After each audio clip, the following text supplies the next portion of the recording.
We'll just give it a couple of minutes. I can see the numbers going up.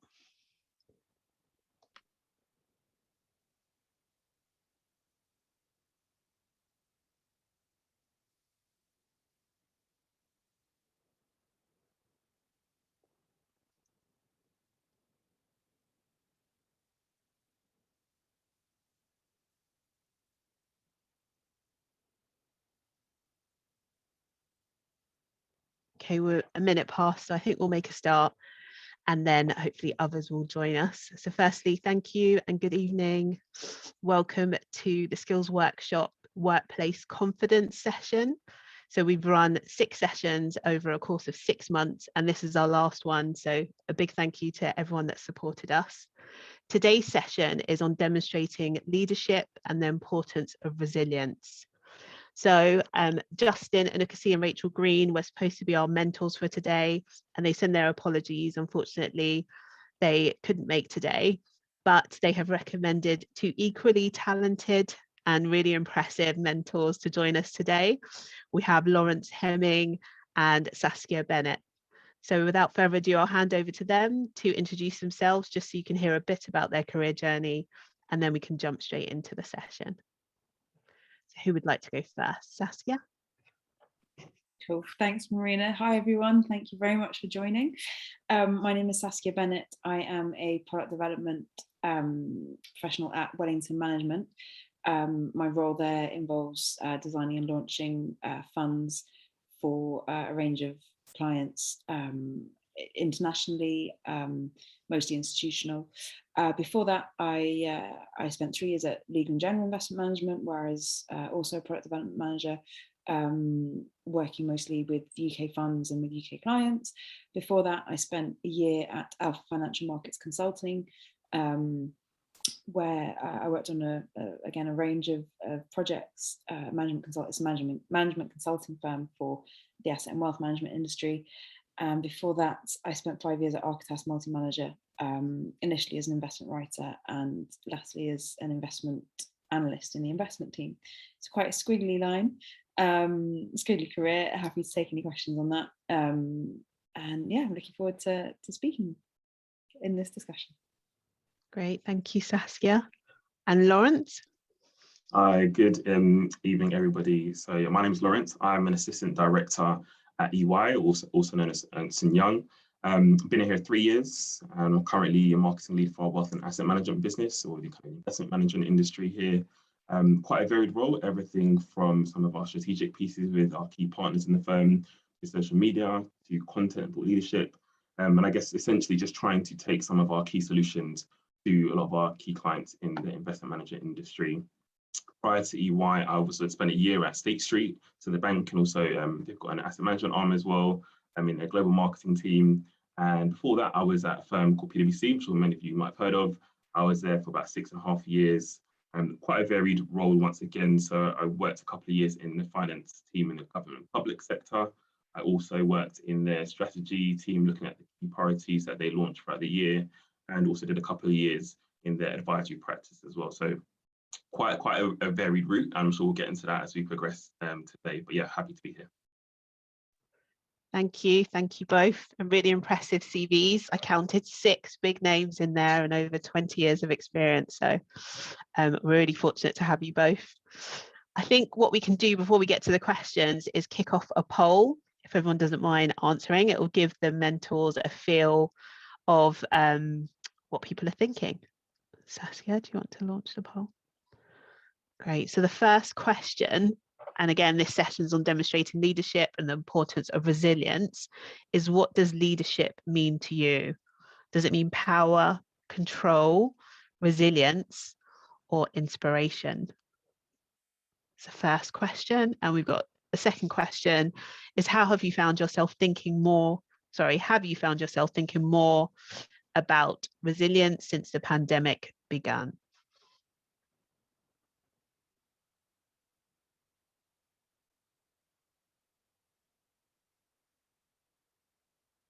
Give a couple of more minutes. I think there's some clear winners there though.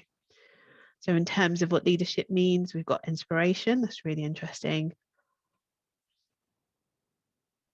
And everyone has found themselves thinking more about their resilience since the pandemic began. Really interesting. Okay, great, thank you.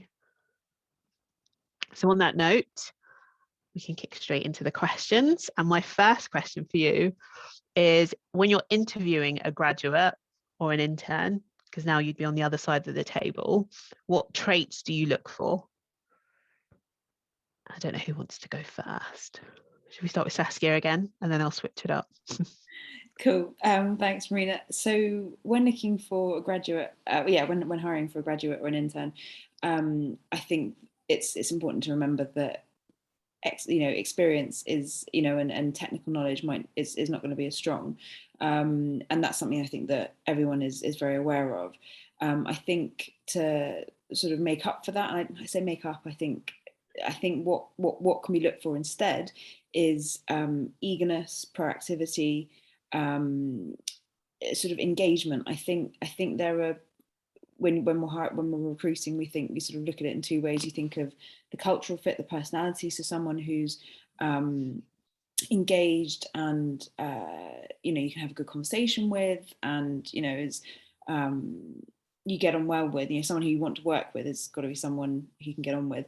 And then on the sort of more technical or on the more professional side, I guess looking for interest and motivation, evidence of entrepreneurialism, of thinking on their feet, and sort of being a bit of a self-starter, I think, is always a good sign. So yeah, they're the main characteristics we look for. Great, thank you, Saskia. And someone just posted in the chat that their idea of leadership is resilience and inspiration. Really gave you one answer, so thanks for posting on there.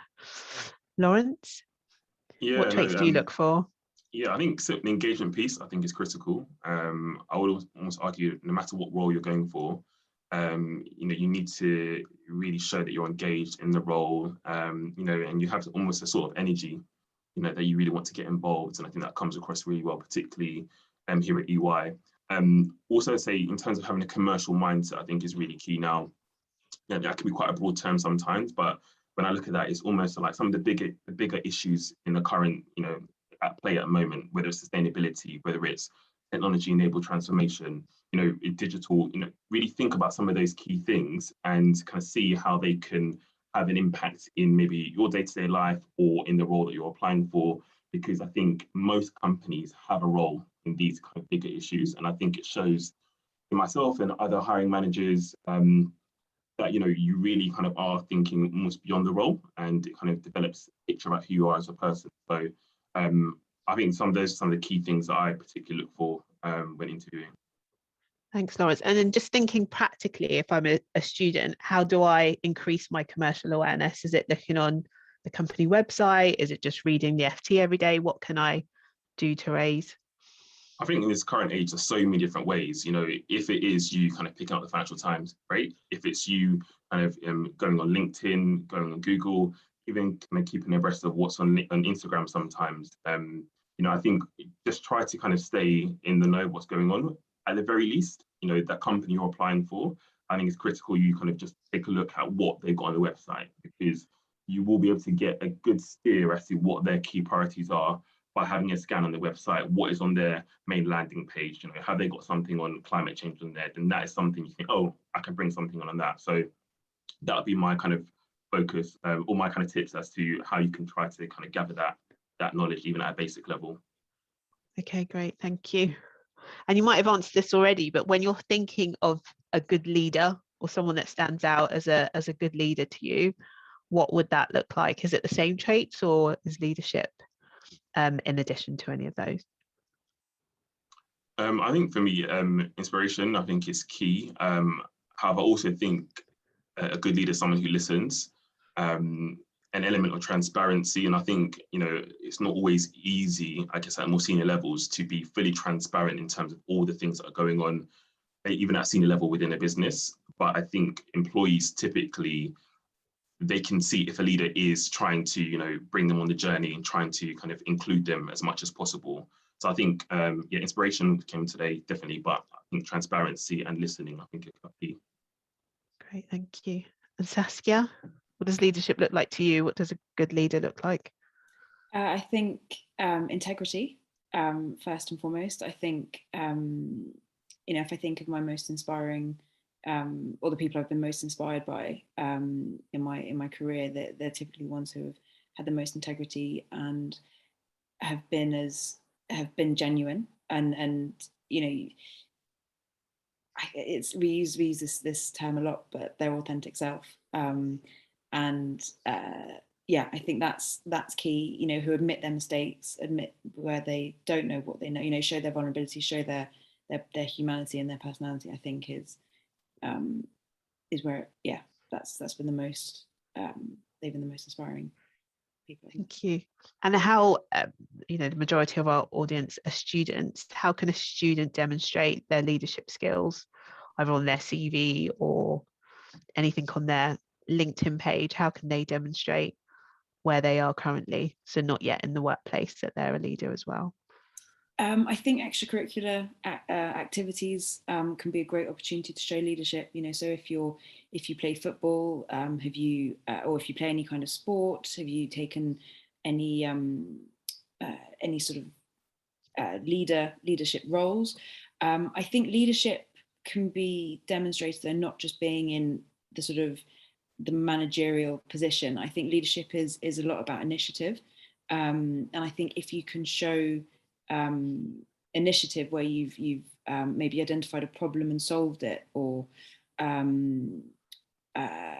put yourself forward for something, volunteered for something. And volunteering for charitable causes, of course, is great, but when I mean volunteering for something, it's kind of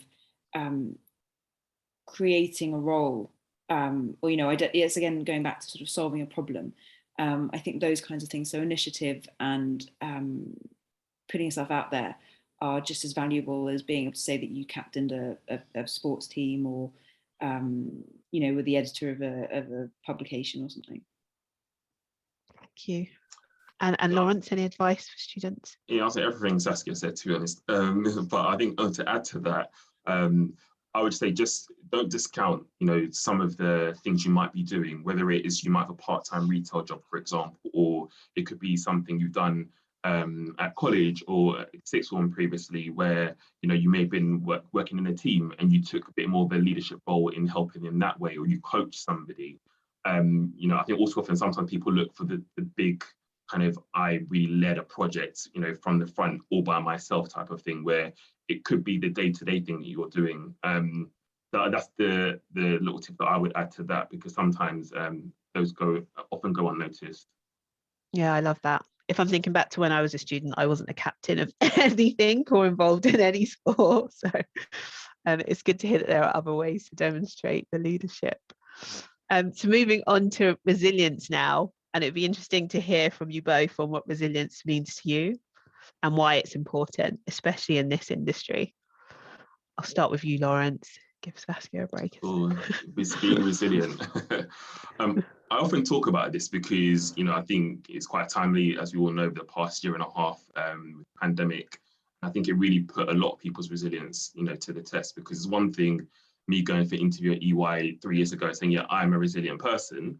But when you have, you work from home, you're having to do you've got deadlines that are coming up, and you had that pressure. When you've got the other factor of the pandemic going on, it's like, how do you push through, right? And I think for me, it is about having a routine, whatever works for you.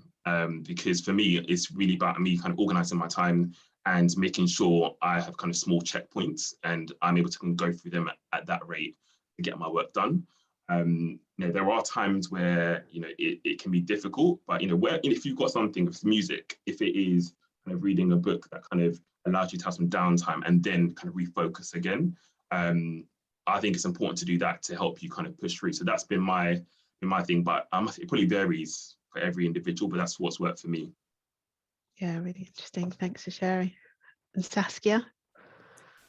So I think for me, resilience is, I was thinking, actually, Laurence, as you were speaking, I was thinking, what does resilience mean to me? And I think it's being able to, acknowledging that there are ups and downs in life, and basically being able to face them and not being, overwhelmed by them, which, Laurence, as you said, over the pandemic, I think we all were pushed to the edges of our resilience. And, I think that what we were probably missing was that sort of perspective, because as you said, if you're just in the same place with less human interaction is a key thing, and a lot of panic around you, that's what can sort of break down your barriers and your guards. That's the wrong word. Your defenses. That's a better one. And so with that in mind, I think even before the pandemic, actually, I think I realized, or I didn't realize how important it was, but I realized how important it was for me to have some time, like before work, I used to love spinning, or some kind of exercise I used to have to do before work. And I had like a little routine. I get up and do something. And that I started, when I first started sort of exercising regularly, it was after work, but I found that, work often got encroached on that time, and it was quite difficult. And then you played with guilt. But getting it done in the morning, I found that just set me up. I got the endorphins, and I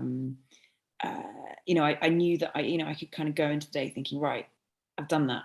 Now I'm kind of free. So it's, as Laurence said, it's finding those things and some downtime for yourself to do stuff that takes you out of your sort of day job, something that takes your mind off everything. So if I'm like running and listening to music, I'm not really usually thinking about a fund that's launching next week or something. It just, and I think that it's really important for your mind to have that break, because that's what gives you that perspective you need to build up your defenses again. If it's not sport, something, I gave meditation a go during lockdown, and mindfulness. I think that's quite important. I think music, listening to music, if you as Laurence said, putting your headphones on, going for a walk, connecting with nature. all these things that we've heard about, I think they are actually really valuable. And it's anything that you do that you enjoy, that helps give you that perspective, remind you that there are other things in the world. I remember when we were in the office, actually, just a little anecdote, when I used to work in the city, I used to, if things were getting too much at lunchtime, I'd go out, and I'd just go into Boots on Cheapside, or a shop, it kind of just makes me think, oh yeah, actually this is the world, this is the real world. And I'd go back to my desk and feel kind of refreshed, and the problems that I was facing before lunch or before that trip to Boots suddenly were in perspective again. So I think that's the key thing. And so anything you can do that you enjoy, and that you can kind of take your mind off of things, is really healthy. And just to add to that, actually, I was just going to say, on that piece of almost kind of carving out time, for whatever, you need to do to kind of reset your mind, etc. The resilience piece, I think, also ties in with kind of knowing what your boundaries are and what your own limits are, because I think it's very easy in a working environment to get kind of locked down, kind of constantly going and thinking resilience means I just got to just go on and on and on and on. But at the same time, it's also about knowing what your boundaries are and thinking, what, I've done an 8-hour day or however long, I need to have time for me to go to yoga, or go running, whatever it might be, or to watch Netflix, whatever, whatever works for you. So I think that's an important piece about boundaries as well. Yeah. And I think that, sorry, Marina, keep going. I love this. Keep going. But, I think the other thing that I didn't mention, and that relates into what you just said, Laurence, is communication. And I think speaking to the people around you gives you that, particularly your boss, communicating your boundaries to your boss. You don't have to say, you're feeling overwhelmed, you think, right, don't give me any more work, but it should be more a conversation, like over time, just start that conversation with your boss. Say, I'm not feeling so great today, or I'm feeling a little bit overwhelmed, and your boss is there to help get the best out of you, and hopefully, and also your colleagues as well. I think we've all seen how supportive colleagues can be in pandemic and everything like this. So I would say communicating your boundaries sooner rather than later is better, because if you just suddenly say, right, I can't do any more, and you shut down, then works, the purpose of your, your role and the work that you were doing is going to suffer because someone is suddenly going to be up the creek without a paddle kind of thing. Whereas, if you communicate it, you can stop that crisis point in, earlier, and more can be done to kind of mitigate it, first of all. But then also, if you do approach that crisis, at least you'll, the people around you know, and they can take measures to minimize the impact. And then you don't have to worry about that, which can often happen as well if you're, really stressed. You're like, oh, but I can't stop work. Because everything's going to fall, and that makes you more stressed. That can be quite a vicious cycle. So yeah, I think communication is quite key. It's really interesting. So we're talking about resilience, and obviously we mentioned COVID, and that's affected everyone. But what's quite interesting is you both mentioned boundaries. Do you think in our industry, and you're both well experienced and exposed to our industry, do you think our industry specifically requires resilience and the boundary setting and having that downtime? I can imagine, just as students, one question that I get a lot is, what are the hours like in financial services? So it's quite interesting that you talk about the boundaries and preserving yourself and yoga and music. How important do you think our industry, particularly based on friends that you've got out in other industries, is particularly a trait that we need to be successful? I would say that boundary setting piece is key. I think from my experience, the hours, I would say before the pandemic, particularly for our junior level and trying to work your way up, at times they could be, quite long. And I think it's often quite difficult when you are junior and you are wanting to make a good impression. You've just joined the firm, you want to do as much as you can so you kind of get good feedback and you progress, right? So, and you can fall in that trap. Whereas I do feel the pandemic has, particularly at the company I work for, and I would say maybe a bit more broadly in the industry, has made people kind of step back and kind of get to know a bit more about kind of people's kind of well-being and kind of personal lives and how that intertwines with kind of work. So I actually think for a lot of students, a lot of kind of graduates and young people trying to enter industry now, is compared to when I started, I think it's actually, a better work-life balance at the moment. Still a way to go, but that's what I've seen. People are more mindful, and companies have to be more mindful of the welfare of their employees. But that's what I've seen personally. Yeah, I'm the same. There's definitely a shift that I've noticed since the pandemic. What about you, Saskia? Yeah, anything to add? I've also noticed that shift and just the, more lenience around flexibility, I guess, and allowing flexible hours. I think we've seen so many people, especially during the pandemic, saying, there's been a sort of standard signature people have added to their signatures. I can't remember the words now off the top of my head, but it's like, I'm emailing you now because it suits me, but I'm not expecting a reply outside of your own working hours. That's been pretty prolific across the industry. Like I've seen, I've moved jobs during the pandemic, and both companies I've worked at, I've seen them in emails from other companies. So I definitely think there's a greater awareness. Whether resilience, notwithstanding that, is needed in our industry versus other industries, I think that's quite a tricky question to answer. But I would say that I've got friends who are, especially like friends who are doctors. Like, whenever I speak to them, I'm just like, okay, I've had a bad day. You've been on your feet for 24 hours. But I think irrespective of your industry, it's an important life skill. And I think, boundaries and, it's kind of that video, the airline safety video, which took me a while to understand what it was, to help yourself, put your own mask on before helping others. And yeah, when I was little, I didn't really get that so much, but I guess if you feel guilty, if you ever feel guilty about, saying, right, I've had enough of work, I need to take an hour out and go for a walk at lunchtime. You can sort of reconcile that by saying, if I stay here, my output is going to be substandard. It's not going to be for me, and it's probably going to be jeopardizing my output for the rest of the day, the rest of the week. I think it's something that I've learned, I have to admit, over the last year. But I think that it's for the greater good of your company. If you are worried about the good of your company, it's for the greater good of your company to make sure that you can do your best, and that if taking an hour out now helps you do that and preserves your working standard for the next week, I think that's something you need to do and to take the initiative to. It's putting the gas mask on yourself before helping others, because if you go, then there's not going to be anyone to help out. So yeah, I think resilience is a good life skill, and I think that there are times in the industry when it's working in this industry when it's really important, as I'm sure there are times in other industries. So yeah. Great answer. Thank you, Saskia. I'm going to switch gears a little bit, but I'd like to invite students to post any questions that they have in the chat. I don't mind being interrupted, and I will prioritise your questions.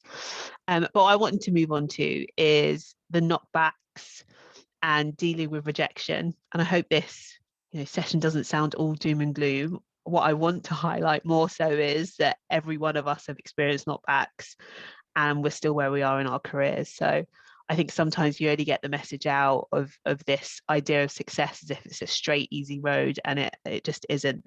Part of that is the perseverance and getting back up and carrying on. So it'd be interesting to hear from the mentors in terms of any advice they could do to students. So if we're charting their process into where they are now to when they're actually in the workplace, is there any advice just at the starting point in terms of dealing with any disappointment for exam results or any grades that they're expecting that they're not getting? Are there any stories that you could share or any advice that you would give? Any colleagues that you have that have not had the exam results of what they had hoped for? Yeah, I think I know quite a few colleagues when we kind of over my career to date, when you talk about kind of our journeys and how we started, it's funny because when you are at, you do your GCSEs and you maybe do your kind of your A-levels and then go into uni, I guess at that moment in time in your life, understandably, that is everything. And if you don't get what you wanted to get, then you almost for that brief moment think, oh, like things are over, what am I going to do now type of thing. And I just kind of stress to some of the people I mentor at the moment is just you have to just kind of, number one, be persistent. Being persistent is difficult to do, and trying to look at the bigger picture and the long-term goal. It's not easy, but I just always kind of have that in the back of your mind, because the more persistent you are, the more chance you have at succeeding in getting that role or kind of securing an internship, etc. It's your competition, your peers, who are also getting those knockbacks. It's the persistent ones that are in the end you're gonna see them working for that particular firm, if that's your goal. So I would say just be persistent. And also another important thing, you may sometimes see people posting about their successes, right, on LinkedIn, getting that job, shouting about it, which they should. But be very mindful, people don't always post about their knockbacks, right? I would pretty much say most people, even some of the senior execs, etc., that have had a number of knockbacks, on their journey. For my personal journey, before I applied when I started at at PwC, I applied for graduate schemes, probably about 3 different ones, didn't get onto any of them. And in the end, I went through a different route. So I applied for through an experienced hires route. So then I got into the firm, and then I moved around once I was in. And then some people I know did the same route, and then they got on a graduate scheme route. So just maybe think about being creative as well. It's not always just one route. If it doesn't work out for you, just try another route to try and navigate your way through. But yeah, just remember, if you wanted things to take away, just remember that, people don't always shout about their knockbacks, but believe you me, most people have had them in their career. So it's not just you, it's part and parcel, I guess, of trying to get onto the career ladder. But yeah, that's kind of what I remember about when I first started. And it's so true. I love that. And most people don't. You're absolutely right. They're not going to post about their failures. We should do some analysis on LinkedIn to see how many people do a post when they've been demoted or missed a promotion. Right, exactly. Saskia, anything to add onto that? Yeah, so I'd advice?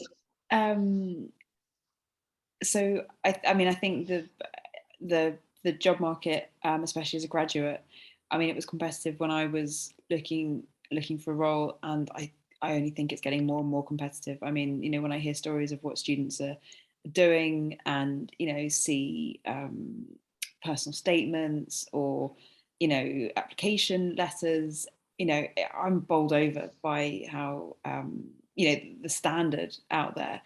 I think first of all, recognizing that it's a very, very competitive arena that you're fighting in, and just even to be in that in the arena, is, you should give yourself kudos for that. You know, to have got to that level, I think is amazing, and you shouldn't lose sight of that. I think when, you know, I'm a firm believer that things kind of happen. Things happen for a reason. And I think that if you don't get in, if you don't get the job you wanted, it wasn't meant to be. You know, it's the same as universities. You know, I say this to school leavers as well. You know, if you don't get into a university that you thought you wanted to get into, it wasn't probably the one for you.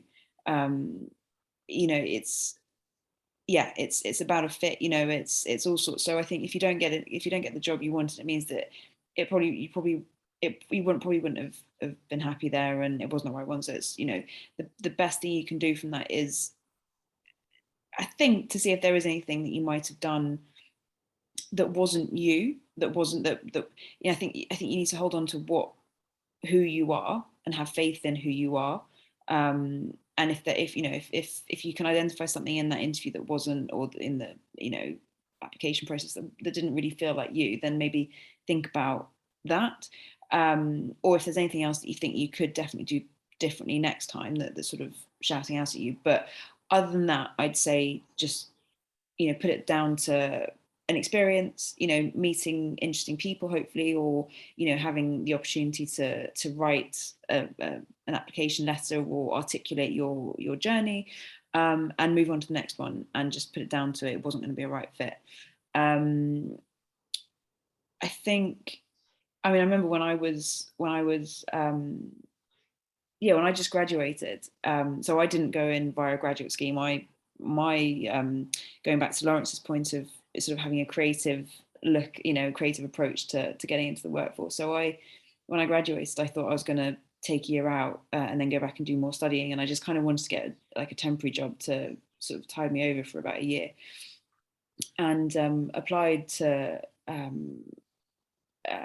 think I signed up with like read.co.uk, you know, the job site. And I must have applied for upwards of 200 roles, from like zookeeper to administrative assistant. And I think I heard back from about 2, and they were rejections. The others didn't even hear anything. I think that was, in the end, it just became a bit of a game. It just got so, and, you know, don't get me wrong, like I did, you know, after like a month or so of doing that, I did then get quite despondent, and I, you know, thought, oh God, what's happening? And I ended up getting my role, and how I got into the industry was, one of those 250 odd applications that I'd sent off happened to be for a job that was posted by an asset management recruitment agency.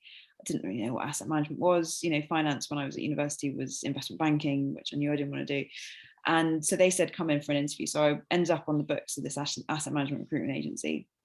Then didn't hear from them for, you know, another 4 months. I got a job as like an intermediary marketing firm, just to kind of, again, just like a sort of stopgap.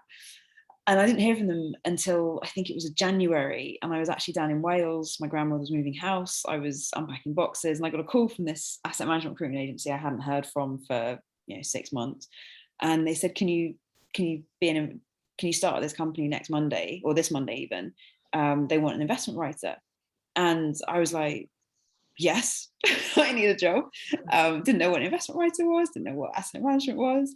And I said, well, the only thing is I can't start on Monday because I'm in Wales. I need to start on Tuesday. And they're like, okay, we'll meet this guy in Starbucks on Conduit Street and he'll take you to a meeting and, you know,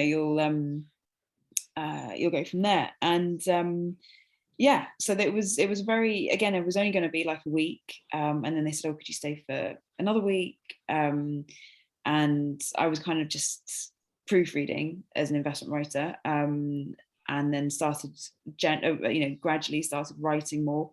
And then I almost just sort of became part of the furniture, I think. And they were like, oh, she's still around. And then there was a vacancy and they said, oh, you know, do you want to stay around? And that's how I got into it. And so thoughts of like doing further study kind of were pushed out of my head.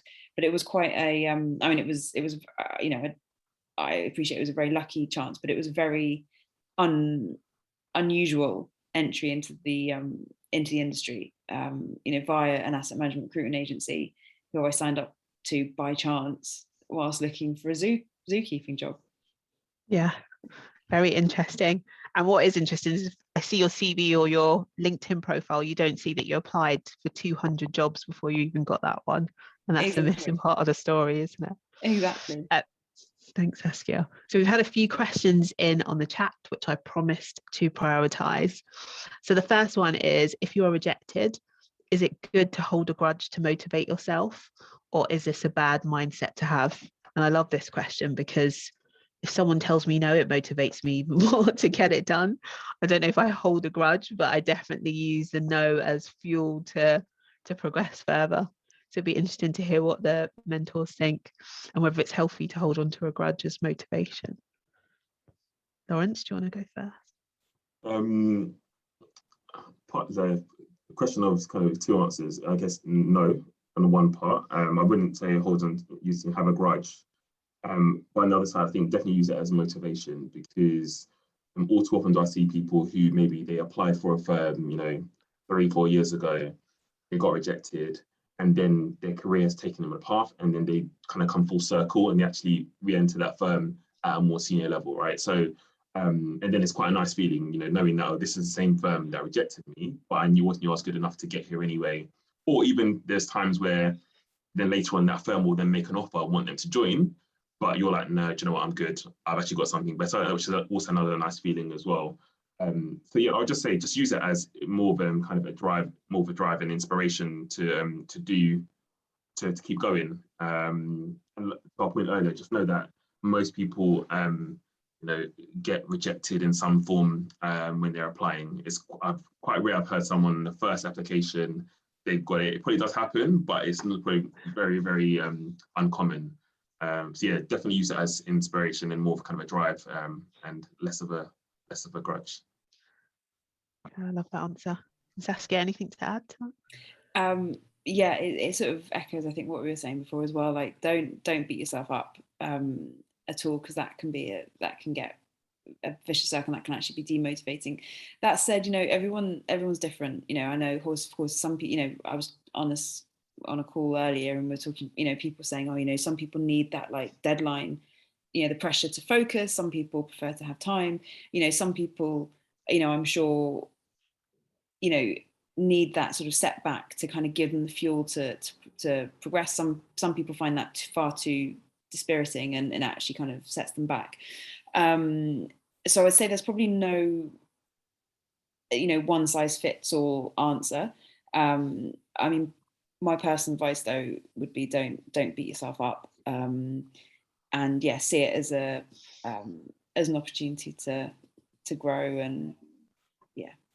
And I'll just add to that, I was gonna say, if you can get feedback from the company that you've applied for, I think it's so key because, you know, if you've been rejected, you want to know why you've been rejected, right? So then at least that way you kind of take out something. And if maybe you knew that maybe you felt you didn't come across well in the interview or something like that, and you know, maybe it was kind of your confidence or something like that, and that's what they say, then you can, okay, that's an area I need to work on.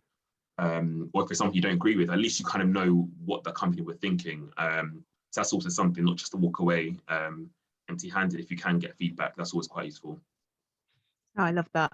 So some key messages there, just to reiterate, we've got don't hold a grudge, use it as motivation, don't be too hard on yourself and try and get feedback. I think they're key.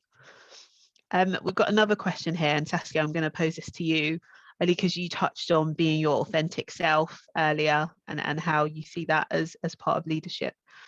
So this person has said, and it's an anonymous question, that they're very ambitious and driven, and sometimes this is seen as a threat or being too blunt. As they progress into the working environment, should they bring that side of them to work, or should they leave it at home? I'd say there's nothing wrong with bringing it to work. If that's genuinely who you are, I think yeah, you've got to be yourself. When I first had that question, I just thought, be honest about it. It's great. I think it's great that you've recognized it in yourself, and I think that you can. There's a way of saying things. If you're in an interview, you can say, oh, I am really ambitious. I am, really driven. What are the opportunities at this, at this company? What's the sort of progression path? I'd say don't, if you say it as a kind of, I'm trying to think how I can sort of articulate, but it's, if you can say it in a way that's not, I'm really ambitious, you've got, therefore, I'm expecting you to give me this job.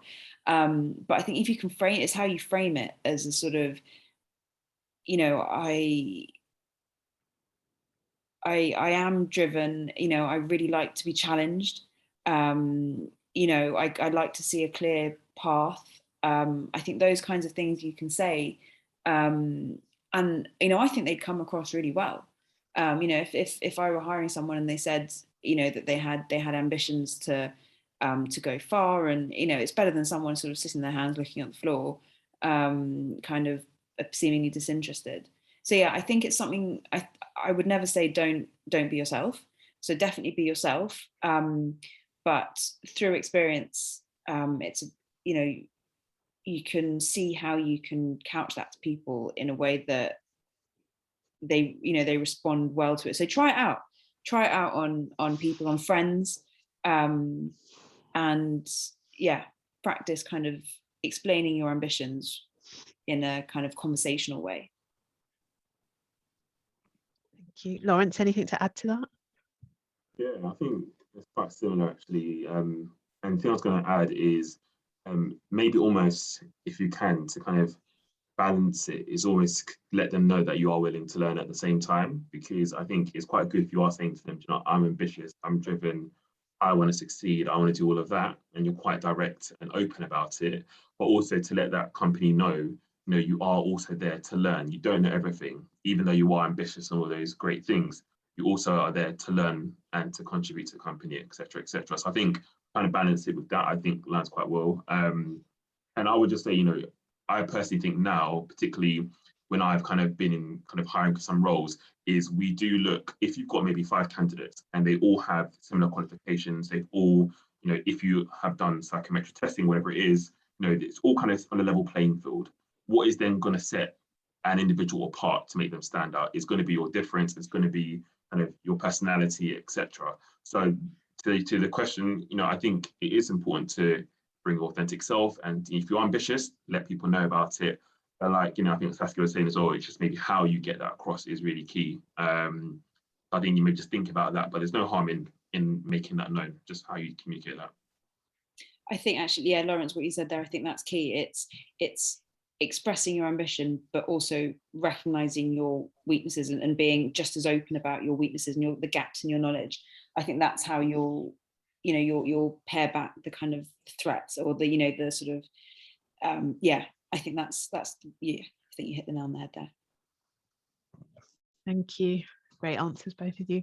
So another question that we have is around creativity, and you both touched on being creative to reach your goals. So this person has asked, what ways have you been creative to obtain a big goal or achievement or a position that you want? Do you have any stories, or do you know of anyone that was really creative to get somewhere? Or any examples you can give students? Laurence, I was going to say, pick on being you. in marketing, I should be talking about creativity all the time, right? I think for me, the biggest way is networking. I know people talk about networking a lot, and it can be a throwaway comment, but I think when I started out, I probably didn't appreciate or see the value in networking. So I thought, okay, I talked to that person. What is the outcome going to be? Is it tomorrow? Am I going to get that job tomorrow? Is it going to be next week?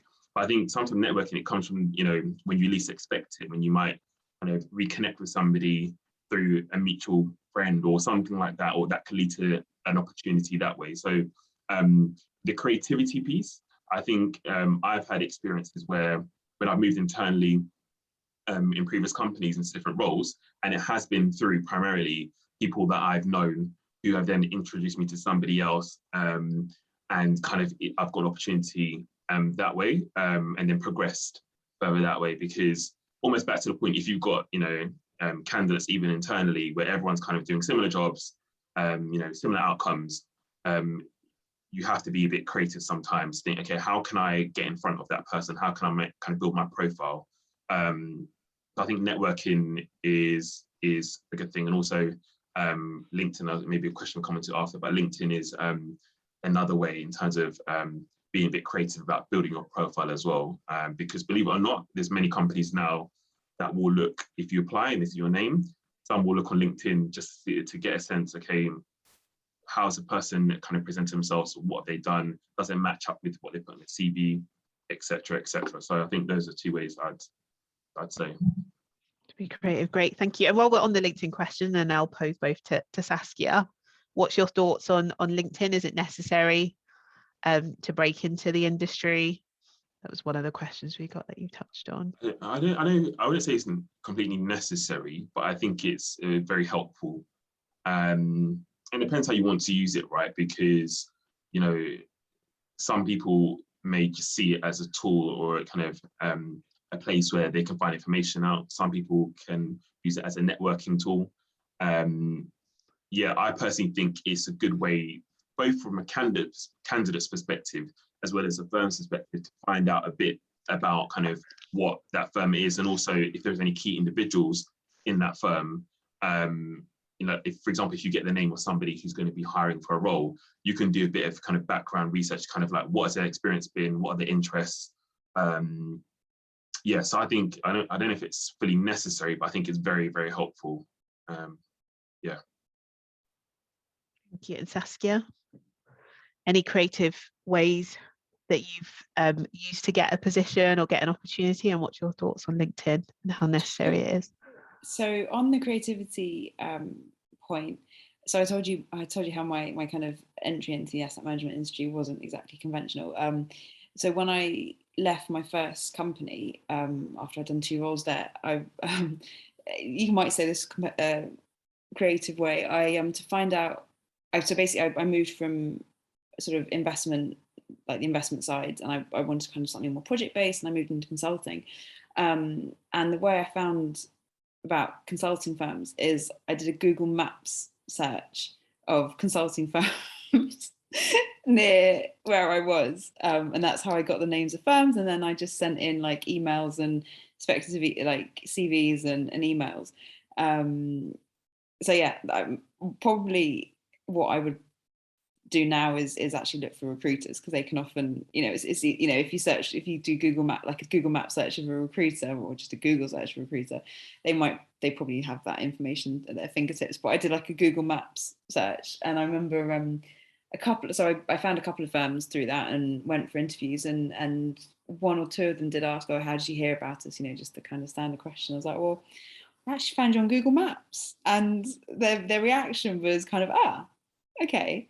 I don't think it went down too badly. I think they quite liked they saw it as a bit of initiative, which then goes into leadership. So consulting wasn't something that I'd had any experience in, but I think that idea of sort of initiative and sort of proactivity was something that was possibly something they quite liked. And it goes back to what we were saying at the start, that leadership, for students to demonstrate skills, I think showing initiative and proactivity is quite a good thing. So thinking outside the box, whether that's in how you find a job, how you approach a problem, even your career path. If you take, I encourage you to take steps back and think, right, is this really what I want? Think about all the different roles in our industry. I mean, there are hundreds of roles. There's from the investment management side to marketing to distribution to back office. Like, there are so many roles. So even taking a step back and thinking, what are the things that you like in a role, and not following a kind of not feeling bound to follow a path, I think can be quite good, and it sort of gives you a better awareness of the industry, I think, as well, which can be helpful. As for LinkedIn, I know I probably don't use it as much as I should, as much as some of my colleagues and peers do.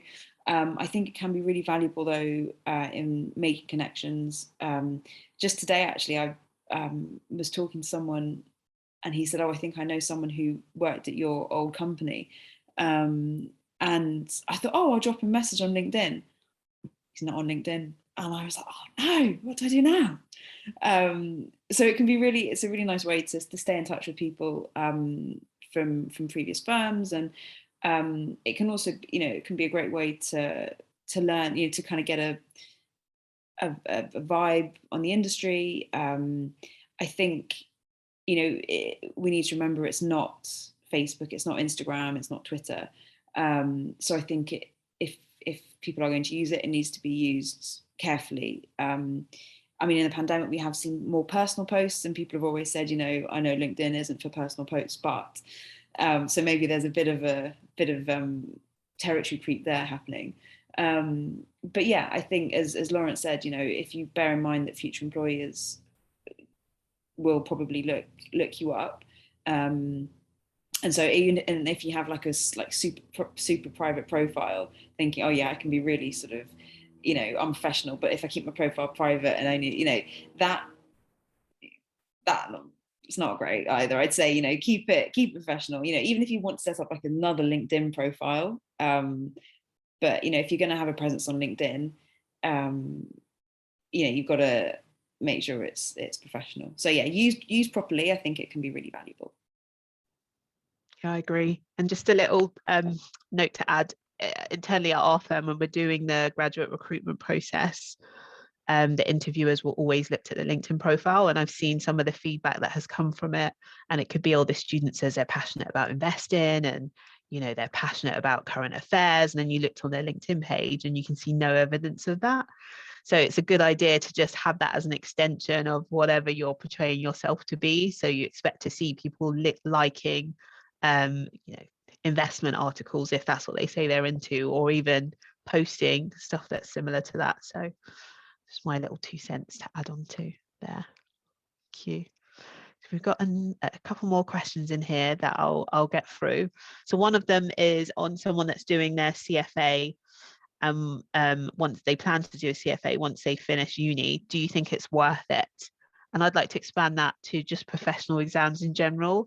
So if I finish my degree or my master's and I'm going into the workplace, is it necessary to do professional exams? It's something that people are always pushed on when they're at entry level, or do we think that's not necessary, or does it depend on the field you're going into? Saskia, I'll start with you and then jump to Laurence.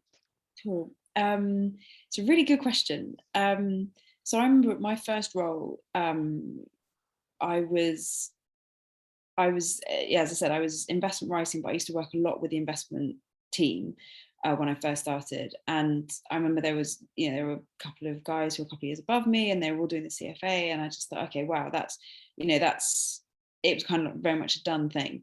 And so it was kind of on my radar from quite early on. And then as I was doing, I think the main driver though I did the CFA, and the main driver for my doing it was I studied classics at university. So I had a completely unrelated subject.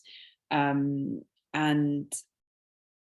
people say that there's kind of, you either have experience or you have exams, but it's kind of like when you're just starting out and you don't have the experience, are exams good? But then there are people who have got years of experience, they never did the exam. So there's that to bear in mind. But for me, I thought it was really helpful. For the content, I mean, the content was really interesting. The IMC, I had to do the IMC, and that was definitely sort of drier. I found the CFA more interesting, but it was as valuable to me for the content as it was for getting rid of some of that imposter syndrome that I found myself facing.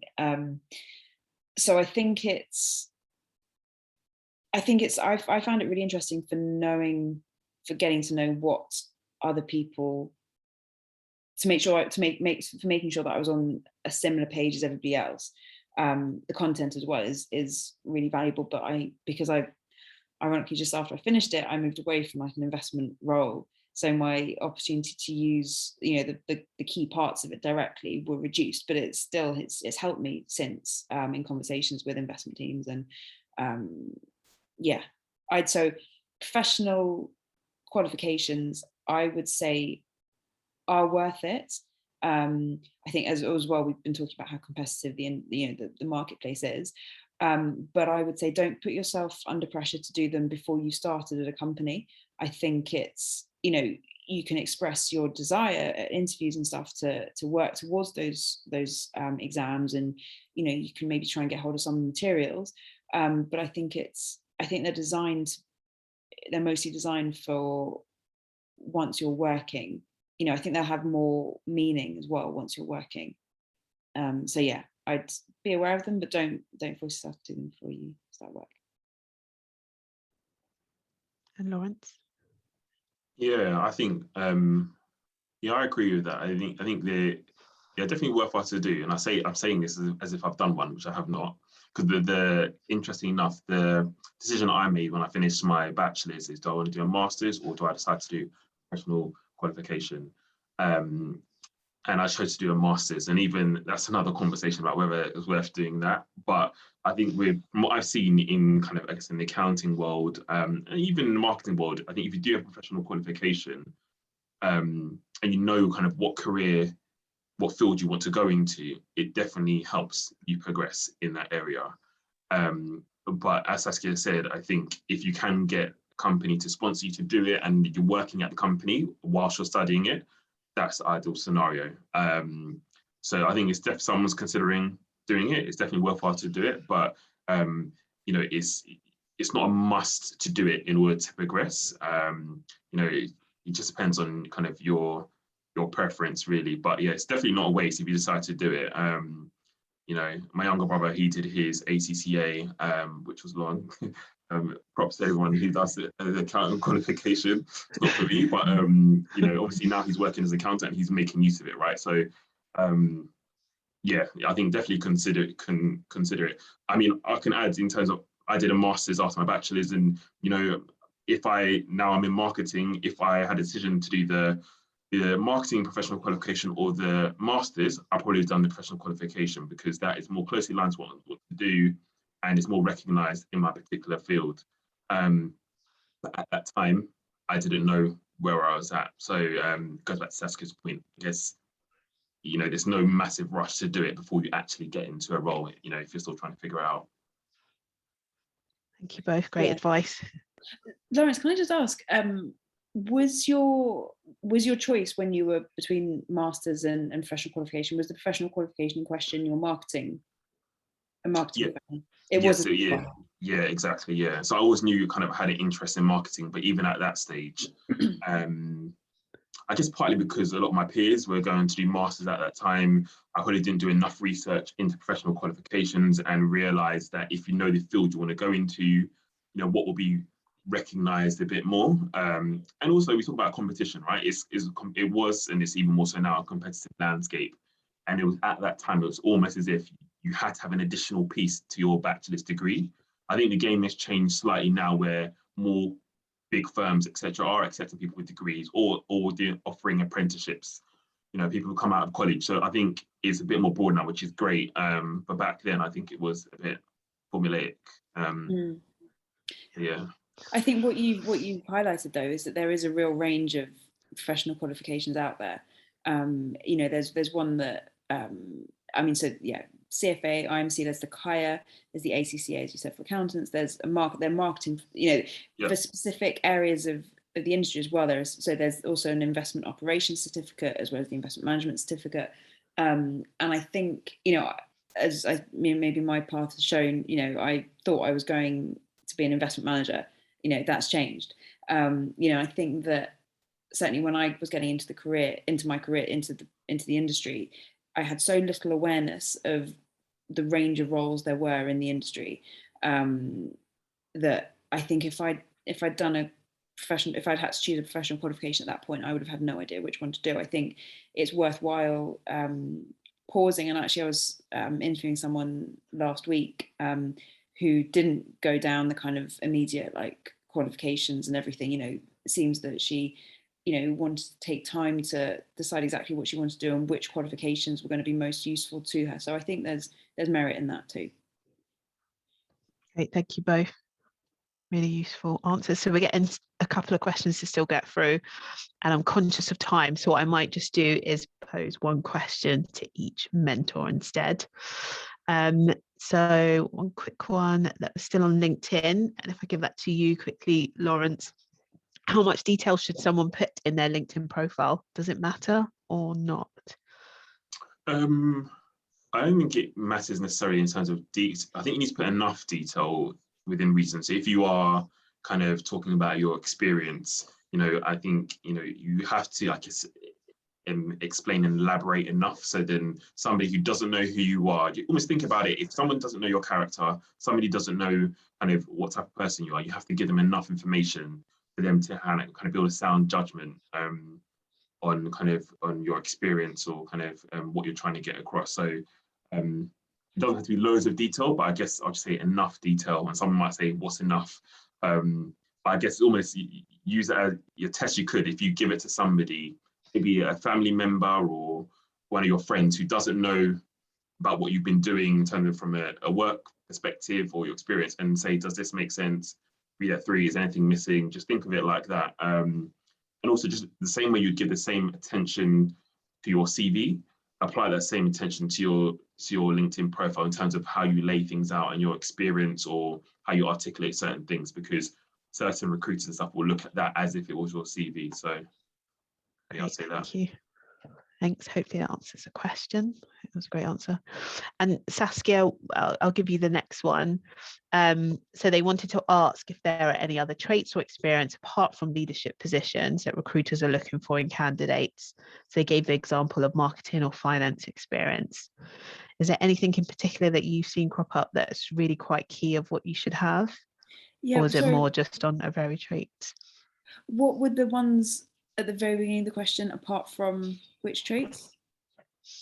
So apart from leadership, because we touched on leadership initially, I know you both touched on other traits that you look for from graduates that are looking to recruit. So I think we covered that. But in terms of work experience or any experience that people should try and get, is there anything that they could do at this level? Yeah, I think, and this is I've talked about this with school leavers as well. I think any sort of commercial experience you can get, I think it's, whatever experiences you've had, I think the key thing is being able to extract relevant points from that.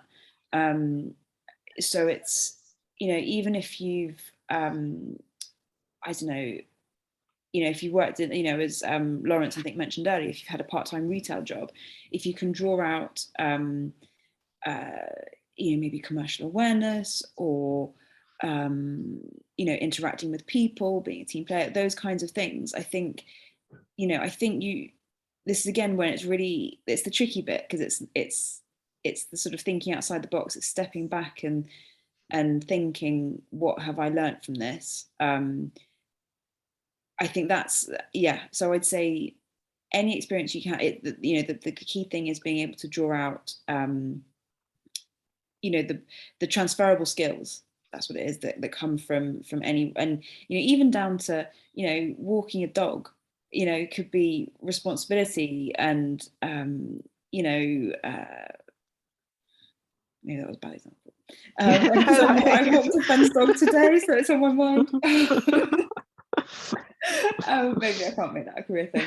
I think it could be not maybe not in the context you gave about walking a dog, but I had someone that I interviewed that said, you know, I said, how did you cope with the pandemic, which is a really stressful full time, and they said that they got a dog and that's helped distract them, and that's how they've coped with dealing with stress. So I think as long as you link, you know, it can be personal examples linked back to showing traits that you have or how you cope with things. I think, yeah, I think it's valuable.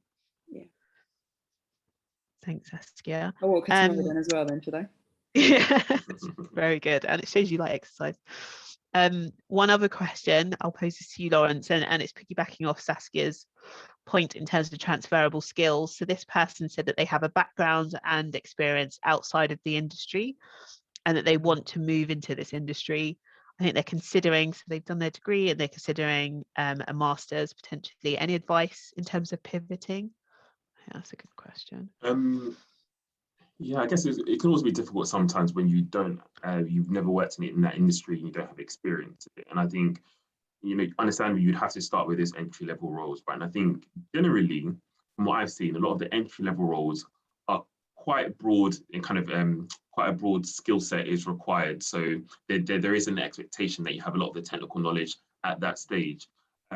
I do think though, you know, you will kind of need to show interest in this area, whether it's kind of you doing your own kind of research or background reading, and having, you know, always come back to the point of, you know, most roles, it's good to have kind of a genuine kind of passion or interest in that, because if you are turning up every day and going to that job, that is what's going to spur you on to go a bit extra. So yeah, transferring, I think just try to keep look out for those entry level roles, because I think whether it's it may not necessarily be on a graduate scheme route, you know, it may just be kind of on the company's experience hires website. And also another, we talked about LinkedIn quite a lot today, but you know, if there is a particular role and you are unsure about what it is they're actually doing that on a day-to-day basis, you know, LinkedIn's a great tool for you to, you know, if you see someone that works at the company, let me just ping them a quick note and say, oh, I've seen a role, I'm really interested in this area. Would you spare kind of 15 minutes for me to have a quick conversation?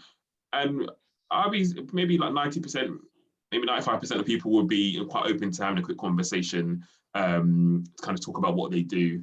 So I think that's probably a good way to find out. And also before you launch into it, to actually get a good understanding of, you know what, do I actually like it or did it just sound quite nice type of thing. So I'll probably say that. Yeah, no, I think that's great advice and a good example of being creative as well. So I like that. A couple more questions before we close. And again, I'll pose them to each of you separately. So Saskia, this one's for you. When you feel like giving up, trying, it just all gets too much, what keeps you going? So we're back on the theme of knockbacks and coping with different knockbacks. What keeps me going?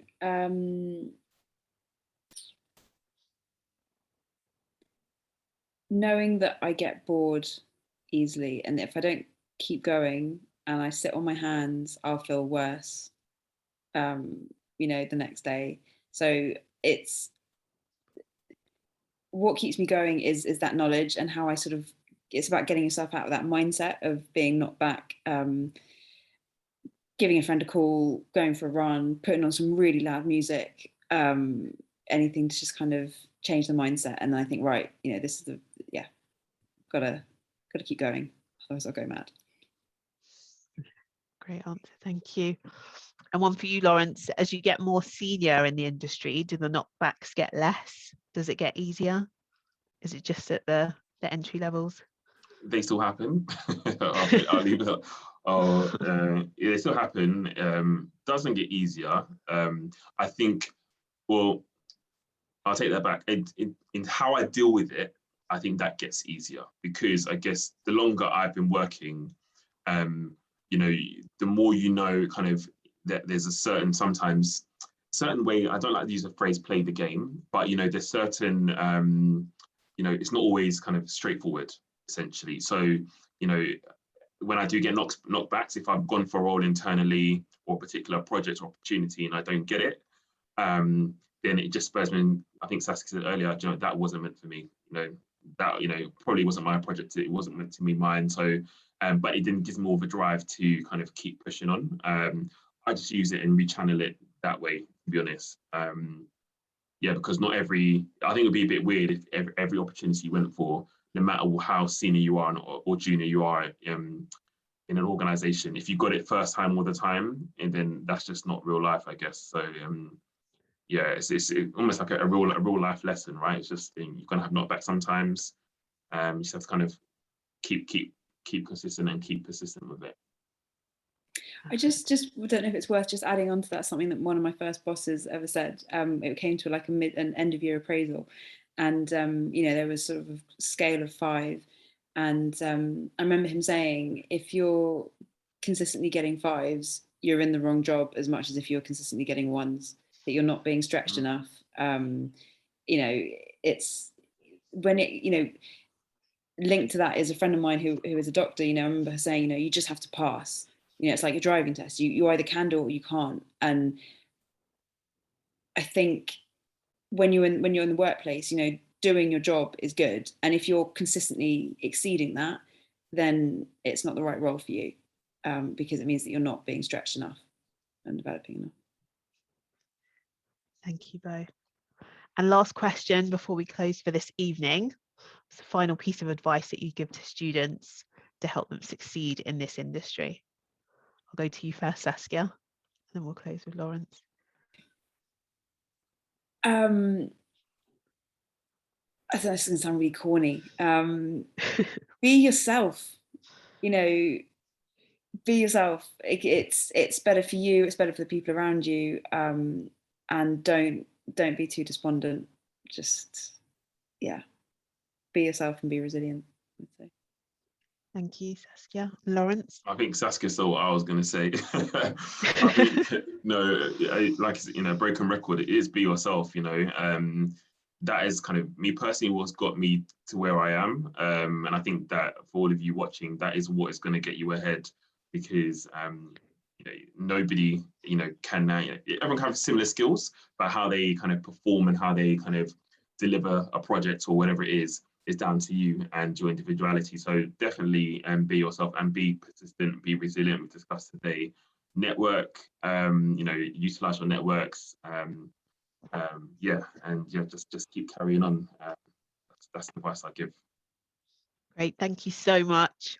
This hour and 15 minutes has flown by, and I'd just like to say a big thank you again to Laurence and Saskia for stepping in today, for sharing their time very generously, and also sharing some real nuggets during this session. So thank you both.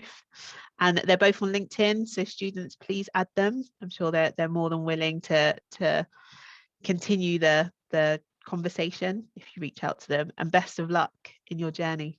Thank you, everyone. Have a good evening. Thanks, Marina. Thanks, everyone. Thank you. Thanks. Bye. Bye. Bye.